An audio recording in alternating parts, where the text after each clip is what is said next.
नमस्कार मित्रांनो, तुम्हा सर्वांचे स्वागत आहे रश्मीज फूड फॅक्टरीमध्ये।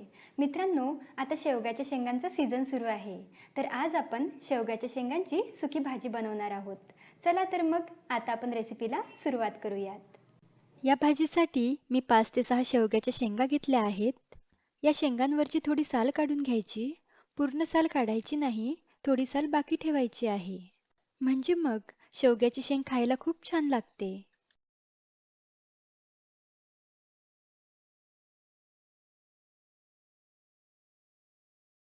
इथे मी सर्व शेंगांची साल काढून लांबसर कट करून घेतल्या आहेत।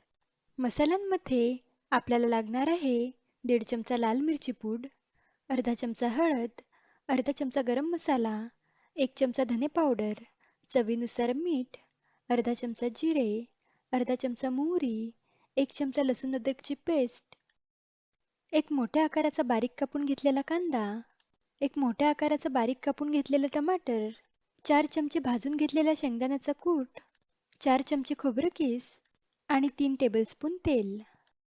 आता आधी आपल्याला ह्या शेंगा उकडून घ्यायच्या आहेत। त्यासाठी एका पातेल्यामध्ये मी 1 ग्लास पाणी घेतलेलं आहे।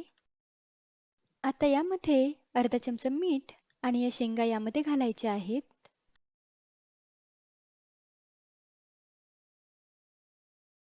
थोडं मिक्स करून यावर झाकण ठेवूयात आणि मध्यम गॅसवर 5 ते 6 मिनिटे या शेंगा उकडून घेऊयात। आता 6 मिनिटे झालेले आहेत। ह्या शेंगा पण उकडून झालेल्या आहेत।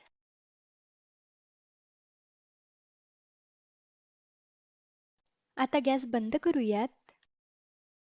आता भाजीला फोडणी देऊयात। त्यासाठी एका कढईमध्ये तेल ॲड करूयात। तेल गरम झाल्यावर यामध्ये मोहरी, जिरे आणि बारीक कापून घेतलेला कांदा ॲड करूयात आणि मध्यम गॅसवर कांदा तांबूस होईपर्यंत परतवून घेऊयात।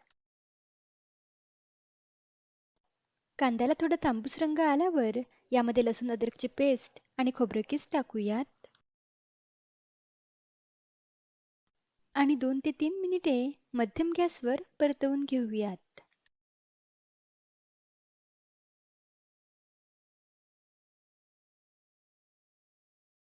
यामध्ये आता टमाटर ॲड करूयात आणि मध्यम गॅसवर टमाटर मऊ होईपर्यंत परतवून घेऊयात।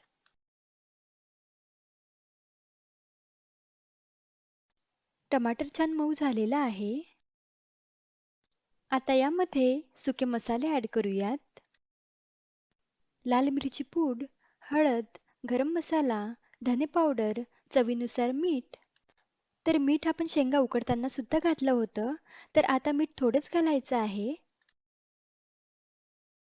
आणि शेंगदाण्याचा कूट ॲड करून 2 मिनिटे परतवून घेऊयात।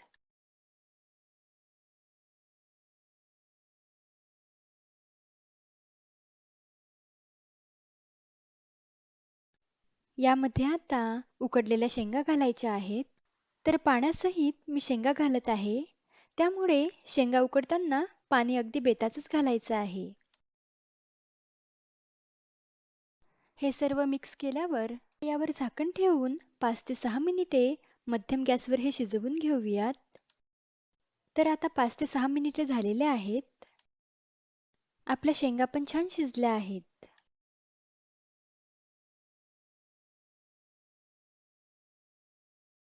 शेंग अशी दाबून बघायची, तर शेंग छान मऊ झालेली आहे।